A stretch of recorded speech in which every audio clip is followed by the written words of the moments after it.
Hey guys, it's Alicia with WTI. If you need to mark something and be sure that it's not going to come off, then I want to show you these Paint Writer paint markers. These are from Markal and this is the blue color.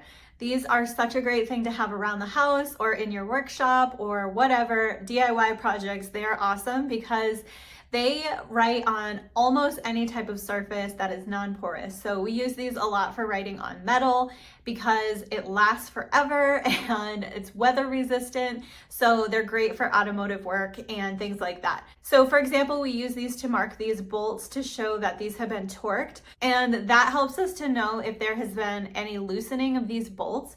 So this is a great way to make sure things like lug nuts are in place and haven't moved. So just lots of great things you can do with these. And because they're weather resistant, it lasts a long time. And they're also quick drying and they're a nice small size. You can just fit them in your pocket and they're an awesome thing to have around. So if you have a workshop or you do a lot of DIY projects, this is an awesome thing to have because you can write on anything no matter what you're working with. So we would definitely recommend these, and that's my point of view.